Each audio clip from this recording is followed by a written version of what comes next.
오늘은 좀 인사를 바꿔서 해보겠습니다. 비는 오지만 아름다운 밤입니다. 이렇게 인사하겠습니다. 비는 오지만 아름다운 밤입니다. 네. 여러분, 진실로 아름다운 밤입니다. 예. 추석이 지나고 날이 좀 서늘해졌죠. 오늘은 비까지 내렸습니다. 이제 가을이, 완연한 가을이 우리에게 시작되지 않나라는 생각이 드는데, 제가 요즘에 밤 산책을 가끔씩 나가고 있습니다. 예, 그렇게 보이시진 않겠지만 밤 산책을 나가서 이렇게 좀 걷고 들어올 때가 있는데, 날이 많이 정말 싸늘해졌더라고요. 그래서 이제는 좀 긴팔을 꺼내 입어야 되겠다라는 그런 생각을 하고 있었는데, 오늘은 비까지 내리면서 더 좀 추워졌어요. 여러분들 이 환절기에 감기 조심하시고 주무실 때는 꼭 창문을 닫고 주무셨으면 좋겠습니다. 지난 여름 저는 길고 길었던 이 여름의 무더위의 끝을 이스라엘 성지순례로 이 방점을 찍었습니다. 이번에 한국에서의 이 여름이 무더위가 너무도 극심했기 때문에 나름대로 훈련이 잘 되었다라고 생각을 했는데, 이 성지에서의 더위는 가히 상상을 초월했습니다. 물론 이 냉방이 잘 되는 최신식 버스를 타고 이동을 하였고, 또 숙소에 들어가면 어디든지 다 에어컨 시설이 잘 되어 있었거든요. 습도 역시도 우리나라만큼은 아니었으니까 이 그늘을 찾아 들어가면 견딜만 하였습니다만, 이 견디기 힘든 이 더위가, 태양빛이 우리를 날마다 공격하는 듯 했어요. 구름 한 점 없는 이 광야와 같은 지형에서의 생활은 혀를 내두를 만큼 그렇게 결코 쉽지 않았습니다.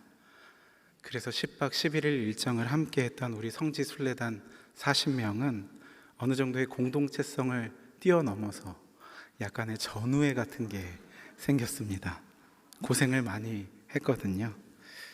예, 특히나 이 요르단 페트라와 같은 서늘한 지역에서 갑자기 그 다음날에 47도까지나 되는, 화씨가 아닙니다, 섭씨 47도가 되는 여리고에서 경험했던 저희 그 더위는 저희가 정신을 차리기 어려울 정도로 휘청거릴만 했습니다. 다음번 성지순례는 저희의 이 교훈을 잘 고려하셔서 진행할 수 있으면 좋겠다 생각을 합니다. 오늘은 요한복음 말씀을 통해서 우리 하나님의 뜻을 함께 생각해보는 시간을 가지려고 합니다. 요한복음은 다른 복음서와 다르게 굉장히 특이하게도 예수님의 탄생과 또 성장기에 대해서 그다지 관심이 없습니다. 바로 본론으로 직행하고 있는 것이죠. 그래서 말씀이 육신이 되신 분, 바로 예수 그리스도, 우리 주님이 세상의 죄를 지고 하나님의 어린 양으로 오셨다, 어두운 세상에 진정한 광명을 비치는 참 빛이시다 라는 것을 아주 대문에 선포하면서 시작하고 있는 것입니다. 이미 장성하여서 요한의 세례와 함께 이 공생애를 시작하신 예수님은 요한복음 1장 서문이 마치자마자 곧바로 제자들을 부르십니다. 다른 복음서에서는 요한의 제자들 중 2사람이라고 기록하고 있는데, 그 중에 하나가 시몬 베드로의 형제인 안드레입니다. 요한의 제자 중에 예수님의 부르심을 받은 안드레는 곧장 베드로에게 달려갑니다. 그리고 무엇이라고 말합니까? 우리가 메시아를 만났다 라고 말합니다. 저는 가끔 그런 생각을 합니다. 주님께서 우리에게 참으로 여러 가지 모습으로 찾아오실 텐데, 또 우리에게 여러 가지 그런 상황 속에서 찾아오실 텐데, 혹여나 그때 제가 주님을 알아보지 못하면 어떡하나, 그런 생각들을 하는 것이죠. 사랑하는 우리 주님의 교회 성도님들, 주께서 여러분들의 삶에 예고 없이 불현듯 찾아오실 때 불청객을 맞이하듯 그렇게 맞이하지 마시고 기쁘게 알아보고 더 즐거운 마음으로 영접하시길 바랍니다. 아멘 나와야 되는데 네, 그러실 거죠? 네. 여러분, 사도 안드레는 어땠습니까? 주님을 한눈에 알아보았습니다. 그리고 그 복된 소식을 지체 없이 곧바로 전하고 있는 것이죠. 하나님의 선교가 삶의 현장 속에서 이루어지고 있는 것입니다. 그렇게 안드레가 베드로를 데리고 예수님 앞으로 나아오게 되었고, 주님은 이 시몬에게 별명을 하나 붙여주십니다. 그것이 무엇입니까? 게바, 반석이라고 별명을 붙여주십니다. 여러분, 베드로는 아직 반석과 같이 단단하고 잘 다듬어져서 쓸모있는 그런 존재가 아니었거든요. 오히려 자신의 감정에 치우쳐 이를 그르치기 쉽고 자신의 삶을 앞뒤가 같도록 그렇게 끌고 나갈 수 있는 힘이나 용기가 많이 부족했던 사람이었습니다. 그런데도 주님은 베드로에게 무엇이라고 부르신다고요? 반석이다, 게바다, 이렇게 말씀하고 계신 것입니다. 그리고 결국 이 말씀은 복성과도 같은 그런 역할을 해서 예수님의 사랑과 신뢰 속에서 이 베드로를 그 자리에 세우게 되었던 것이죠. 훗날 이 베드로를 통해 그 반석 위에 교회가 세워지지 않았습니까?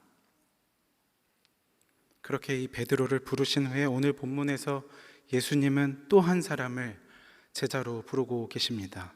그의 이름이 무엇입니까? 빌립입니다. 빌립을 제자로 부르셨는데 그는 안드레와 또 베드로와 동양이었던 사람, 벳세다 사람이었다라고 기록하고 있습니다. 벳세다는 당시 유대 근동 지방에서 통용되던 아람어인데요, 집을 뜻하는 베트와 어부를 뜻하는 이 차이야가 결합된 말입니다. 그래서 어부들의 집이라는 뜻이죠. 갈릴리 근방 언덕 위에 위치하여서 고기잡이를 어부로 삼았던 사람들이 모여 살던 그런 마을이었습니다. 이곳에서 예수님은 오병이어의 기적을 일으키시는 등 수많은 사역들을 행하셨지만 이들은 끝내 회개하지 않았고 결국 주님은 마태복음 11장을 통해 이들을 책망하시며 화를 선포하셨던 동네입니다. 예수님께서 벳세다 사람 이 빌립을 부르시면서 무엇이라 말씀하십니까? 나를 따라오라, 나를 따라오라, 이렇게 초청하셨습니다. 여러분, 너무도 당연한 이야기지만 제자는 스승을 따라가는 사람입니다. 또 스승을 따라 사는 사람입니다. 앞에서 진두지휘하며 인솔하는 사람은 제자가 아닙니다. 자기의 의견을 피력하고 관철시키려고 하는 사람은 결코 제자가 될 수 없는 것이죠.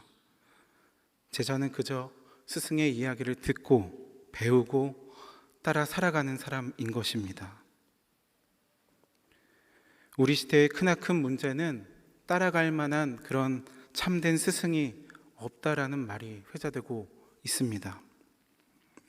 이것도 틀리지 않은 이야기겠지만 반대로 요즘 시대에 내 말을 듣고 나를 따라오라 하면은 자기 그물과 가족들을 버리고 따라갈 사람이 얼마나 되겠습니까? 특히나 우리 주님을 따라가려는 사람들이 점점 더 희미해지는 것은 비단 저만의 생각입니까? 혹여나 우리 주님이 부르셔도 손익을 따져보고 나에게 이득이 되는 쪽으로 선택하는 것을 미덕으로 여기는 풍조가 가득한 오늘날에 더더욱 어려운 일이 되겠죠. 참된 제자의 삶을 자처하는 이들이 없다라는 것 역시 이 시대의 비극입니다. 그런데 오늘 본문에서 우리 빌립은 어떠했습니까? 예수님의 부르심을 받은 빌립이 어떻게 반응했습니까? 메시아를 만난 빌립은 나다나엘을 찾아가 그에게 일어난 놀라운 일에 대해 곧바로 전했습니다. 우리 요한복음 1장 45절로 46절까지의 말씀을 다 함께 한 목소리로 읽어보도록 하겠습니다. 함께 읽겠습니다. 빌립이 나다나엘을 찾아 이르되 모세가 율법에 기록하였고 여러 선지자가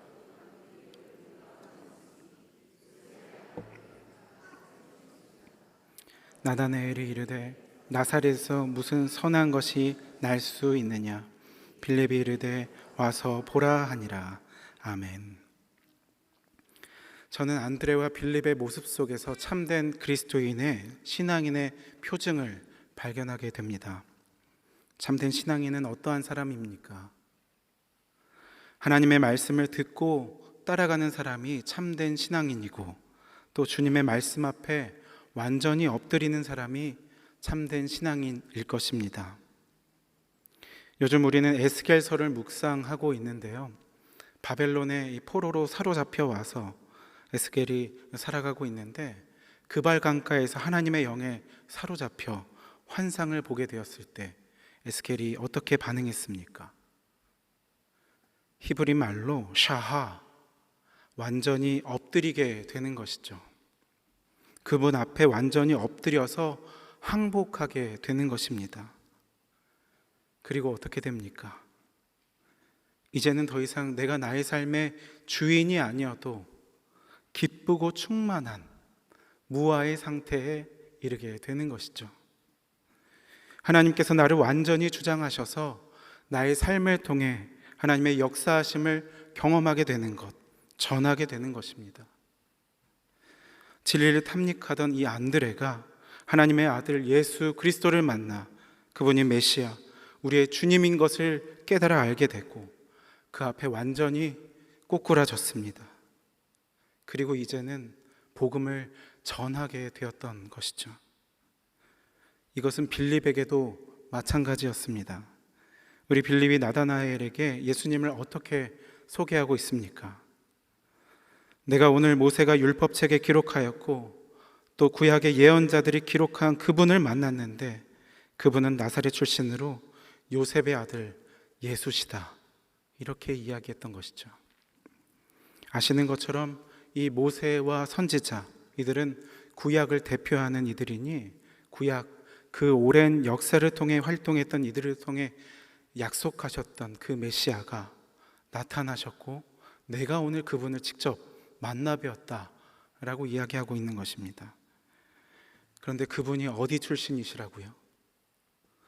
대단한 지역, 영향력 있던 가문, 지존의 유지 출신이 아니라 오히려 볼품없었던 천대받았던 도시 나사렛에, 그것도 사회 가장 하층민이었던 목수의 아들로 태어나셨다라는 것입니다. 여러분, 당시 나사렛은 변방 중에서도 변방이었습니다. 우리나라의 역사를 통해서 생각해 봐도 여러분, 조선이 개국되고 세종께서 이 김종서 장군을 통해 사군 육진을 개척하시고 3인 정책을 펼치시기 전까지만 해도 역사 시간에 다 배우셨죠? 우리나라의 함경도, 평안도 윗지방은 어떤 곳이었습니까? 툭하면 오랑캐들의 침략을 많이 경험했던 아픔의 땅 아니었습니까? 어디든 이 경계 지방은 이와 같은 위험 요소를 안고 살아갈 수밖에 없는 것이죠. 이스라엘에게 있어서 이 갈릴리 지역이 그러했습니다. 나사렛은 강성한 이 이집트 문명과 또 메소포타미아 문명이 수시로 충돌했던 그런 전쟁터 가운데 있었거든요. 무깃도 바로 가까이에 있던 도시가 나사렛이었습니다. 험한 동네였던 것이죠. 그러니 이스라엘을 뛰어넘어 온 인류를 구원할 메시아가 이와 같이 초라한 변방 출신이라는 것은 모두가 납득할 수 없었던 상황이었던 것입니다. 구약에서도 별다른 언급이 없었던 도시가 이 나사렛이었으니 빌립과 함께 하나님의 나라를 갈망하며 학수고대하던 이 나다나엘이 곧바로 응수하며 반문합니다. 나사렛에서 무슨 선한 것이 나올 수 있겠느냐? 여러분, 이 나다나엘의 또 다른 이름은 바돌로메입니다. 바돌로메 아시죠? 바돌로메는 나사렛에서 11km 정도 떨어진, 걸어서 2시간 정도 걸리는 나사렛 바로 옆 동네 가나 출신입니다. 예수님께서 물로 포도주를 만드셨던 그런 이적이 있었던 동네 출신이었던 것이죠.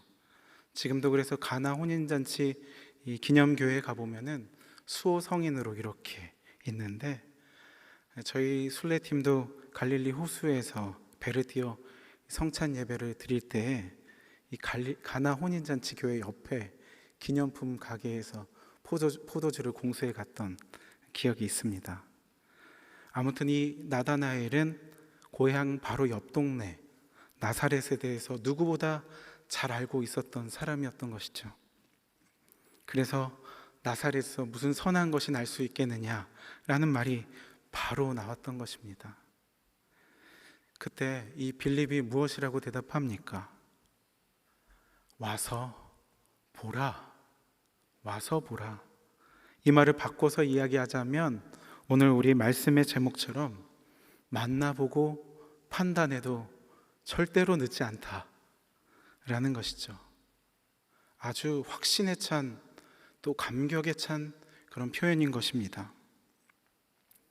평소와는 사뭇 다른 이 친구의 모습을 보고 나다나엘이 드디어 주님 앞에 나오게 되었을 바로 그때에 우리 주님이 먼저 나다나엘을 알아보셨습니다. 그리고 말씀하시죠.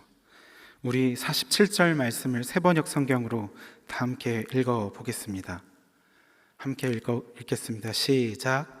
예수께서 나다나엘이 자기에게로 오는 것을 보시고 그를 두고 말씀하셨다. 보아라, 저 사람이야말로 참으로 이스라엘 사람이다. 그에게는 거짓이 없다. 아멘. 주님이 나다나엘을 두고 이렇게 극찬하셨던 것입니다.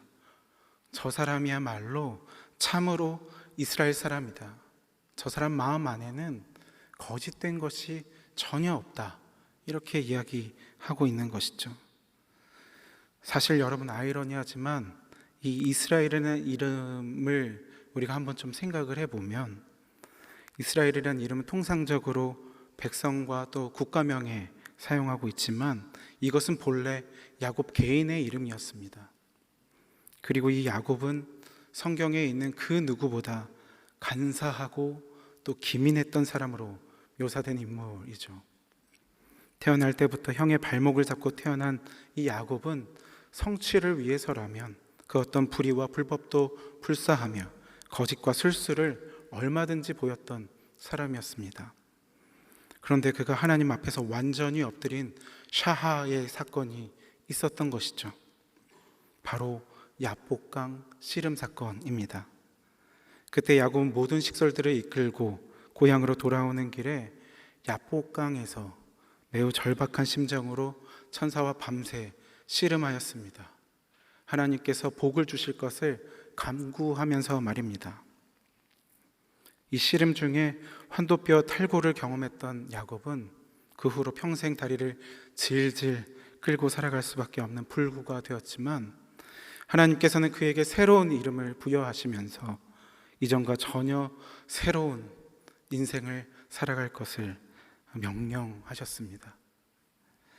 겉으로 봐서는 야곱이 뜻했던 바대로 야곱에게 하나님의 은총이 시기적절하게 임했던 것 같지만, 그것도 맞지만 야곱은 이 일을 통해서 주님이 자기 자신을 완전히 압도하신 것을 경험하게 되었던 것입니다.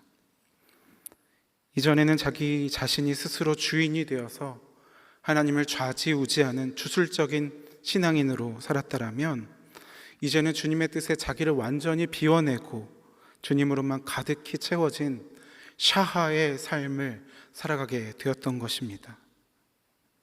이 일이 나다나엘에게도 일어나게 된 것입니다.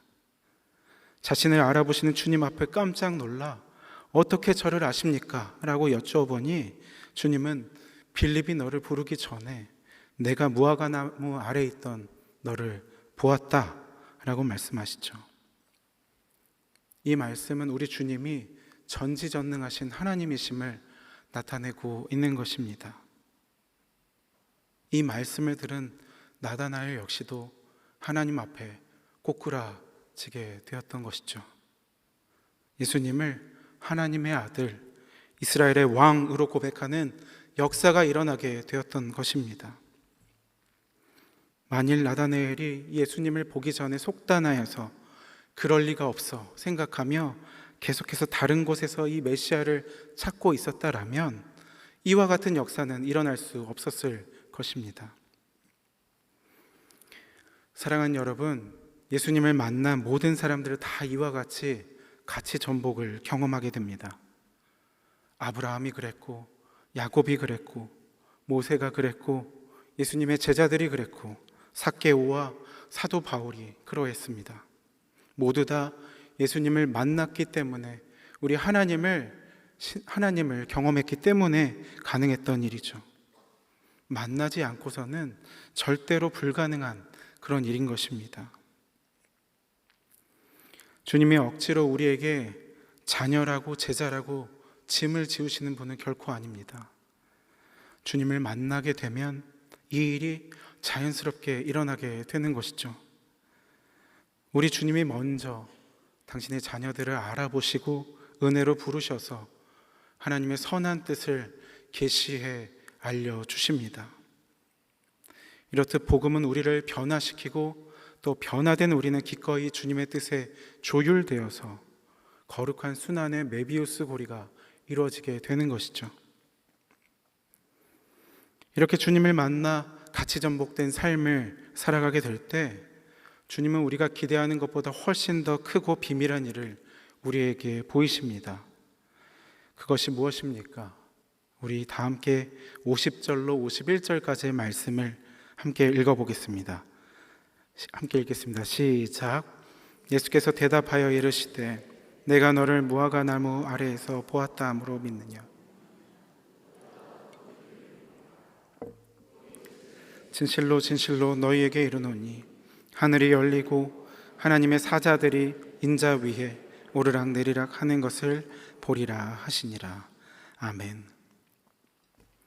여러분, 크고 비밀한 일은 마치 하늘이 열리고 하나님의 천사들이 인자 위에 오르락 내리락 하는 것을 보는 것, 경험하는 것입니다. 이 말이 무엇을 뜻하는 것입니까?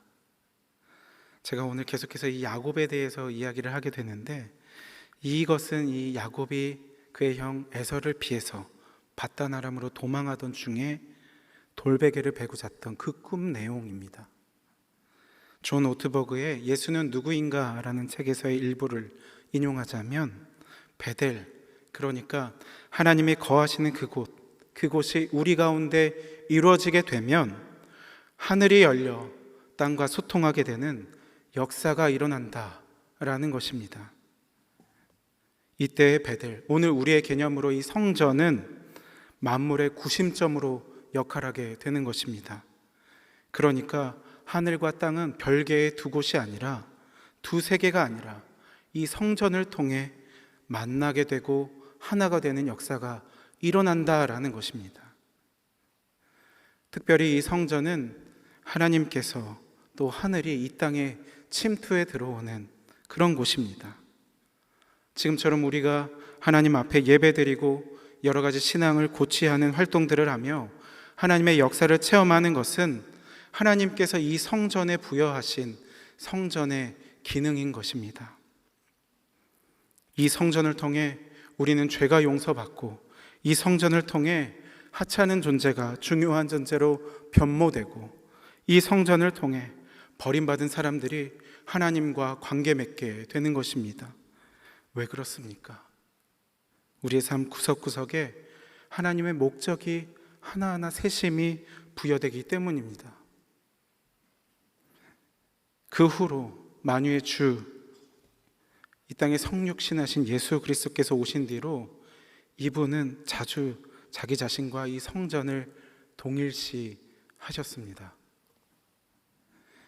그리고 이전의 성전이 그러한 역할을 감당했던 것처럼 예수 그리스도를 통해 우리 죄가 용서받게 되고, 예수 그리스도를 통해 하찮은 존재가 중요한 존재로 변모하게 되고, 예수 그리스도를 통해 버림받은 사람이 하나님과 관계를 맺게 되는 것입니다. 그리고 이 사명이 오늘날 우리에게 동일하게 주어졌습니다. 주님께서 우리에게 그 역할을 부여하신 것입니다. 우리 다 함께 고린도전서 3장 16절 말씀을 읽겠습니다. 함께 읽겠습니다. 너희는 너희가 하나님의 성전인 것과 하나님의 성령이 너희 안에 계시는 것을 알지 못하느냐. 아멘.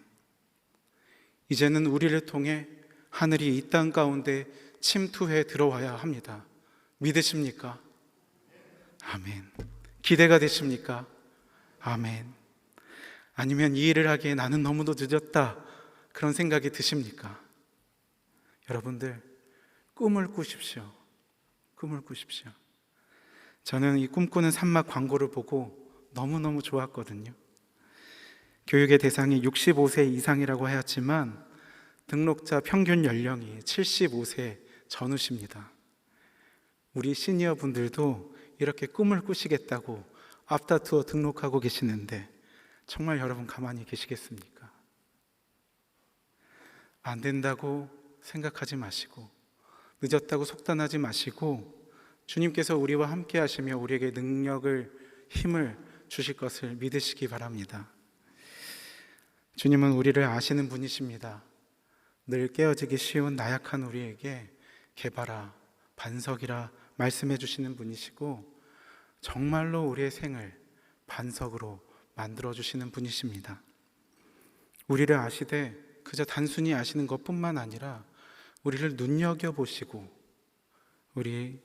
우리에게 주님의 영광을 맛보시게 인도하실 것입니다. 그런데 여기서 중요한 것은 무엇입니까? 이 모든 일은 우리가 우리의 생각을 꺾고 우리의 생각을 내려놓고 주님을 만날 때 이루어진다라는 것입니다. 여러분들, 만나기 전에 쉽게 판단하지 마십시오. 어설프게 아무하고나 만나 선무당이 되고 나면 사람을 잡게 되는 것입니다. 다른 사람이 아니라 우리 주님을 만나야 합니다. 주님 안에 깊이 예속되어야 하는 것입니다. 그렇게 샤하, 엎드려짐을 경험하게 될 때 우리는 자신을 내려놓고 주님이 사용하시는 도구가 될 수 있습니다. 하나님께서 에서로부터 쫓겨 도망하던 야곱에게 그러하셨던 것처럼 오늘날에도 무언가에 누군가에게 쫓겨 유리방황하는, 불안해하는 우리에게 베델의 약속을 기억하게 하십니다. 자격이 없는 우리를 부르시고 내가 너희 하나님이 되겠다, 그렇게 언약을 맺어 주십니다. 그리고 우리가 기대하고 꿈꾸는 것보다 더욱더 크게, 놀랍게 역사하시겠다 약속해 주십니다. 임마누엘 주님이 우리와 함께 하십니다. 우리는 눈이 어두워 한 치 앞도 바라보지 못하고 우리 친구들도 우리의 절망적인 상황을 위로하지 못할 때 이미 우리 안에 계시는 주님이 우리를 도와주실 것입니다. 변치 않는 주님이 우리를 보호하시고 슬픔을 위로하시며 언제나 우리와 동행하실 것입니다. 말씀을 마무리합니다. 오늘 우리 1교구 식구들이 함께 부른 찬송가 481장은 영국인들이 가장 사랑하는 찬송가입니다. 헨리 프리시스 라이트 목사가 1847년에 작사한 찬송인데요, 라이트 목사는 결핵으로 죽을 뻔한 고비를 넘기고 살게 되었는데 자신의 생명이 이제 얼마 남지 않았음을 직감했습니다. 그래서 오랫동안 섬겨온 교회에 사표를 내고 고별 설교를 하였습니다. 사랑하는 형제들이여, 나는 세상을 떠났다가 살아나서 지금 이렇게 여러분과 함께 살아 있습니다. 우리 모두는 언젠가는 죽음이라는 엄숙한 순간을 맞이할 것입니다. 그러나 그 순간은 죽음을 이기시고 부활하신 예수님을 만나 뵙는 영원한 순간입니다. 죽음을 맞이할 준비가 필요합니다. 그리고 이어서 자기가 작사했던 시를 읽어주는데 그것이 오늘 우리 1교구가 불렀던 찬송가의 1, 2, 4절입니다. 내 점으로 날 이미 얻으니 구주여 나와 함께 하소서. 내 친구 나를 위로 못할 때 날 돕는 주여 함께 하소서. 내 사는 날이 속히 지나고 이 세상 영광 빨리 지나네. 이 천지 만물 모두 변하나 변찮는 주여 함께 하소서. 이 육신 쇠해 눈을 감을 때 십자가 밝히 보게 하소서. 내 모든 슬픔 위로하시고 생명의 주여 함께 하소서. 다음날 이 라이트 목사는 교회 사역을 내려놓고 휴양을 갔다가 이 찬송시를 작사한 지 3주 만에 프랑스 니스에서 세상을 떠났습니다. 이 찬송가는 지금도 라이트 목사가 섬기던 올세인츠 교회에 매일 차임으로 연주가 되고 있고, 영국 왕 조지 6세의 결혼식과 그의 딸 엘리자베스 2세 여왕의 결혼식에서도 이 찬양이 울려 퍼졌습니다.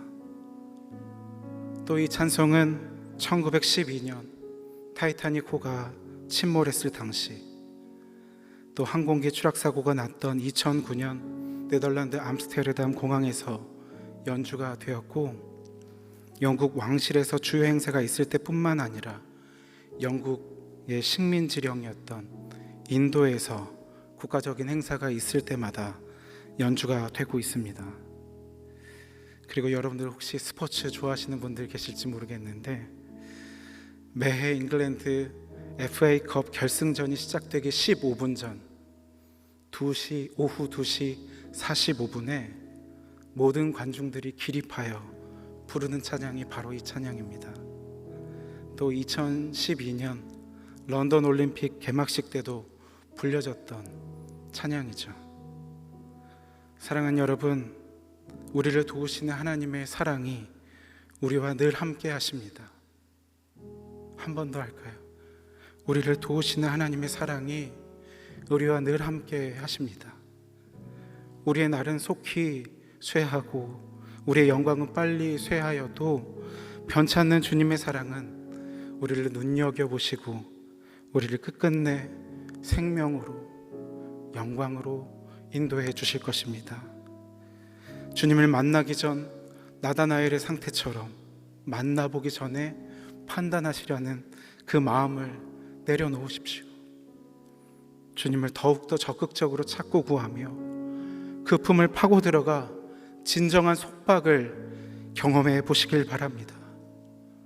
복종하고 싶은데 복종하는 것은 아름다운 자유보다 더 달콤한 것이고, 이것이 진정한 우리의 행복이기 때문입니다. 그렇게 주님을 만나 샤하, 진정한 속박과 복종을 경험하시고 즐겁게 기쁘게 생명력 있게 신앙생활을 하시는 저와 여러분, 우리 모두가 되길 간절히 소원합니다. 이것이 오늘 우리를 향한 하나님 아버지의 뜻입니다. 사랑의 하나님, 그동안 우리가 얼마나 많은 생각과 계획으로 우리 주님의 역사를 제한하며 살아왔는지요. 우리 안에 오만과 어리석음을 용서하여 주시고, 주님을 만나 주님 안에서 우리의 모든 가식과 가면이 벗겨지고 참된 자유를 경험할 수 있도록 우리를 인도해 주옵소서. 하나님께서 시절을 따라 오곡백과가 무르익는 아름다운 계절을 우리에게 허락해 주셨는데, 우리의 영혼도 때에 따라 열매 맺을 수 있도록, 겸손히 열매 맺을 수 있도록 우리를 도와주시고, 우리 안에 진정한 생명력이 우리라는 담장을 넘어 귀하고 아름답게 이 세상 가운데 흘러 스며 들어갈 수 있도록 주여 도와주옵소서. 세계 도처에 들리는 전쟁과 재난의 현장에, 또 우리 이웃과 주변에 함께 하시며 돌보시는 주님의 호흡에 우리가 함께 동참할 수 있도록 주여 도와주시고, 움켜진 우리의 손을 펼쳐 주님의 나라를 귀하게 확장시켜 나아갈 수 있도록 우리의 삶을 인도해 주옵소서.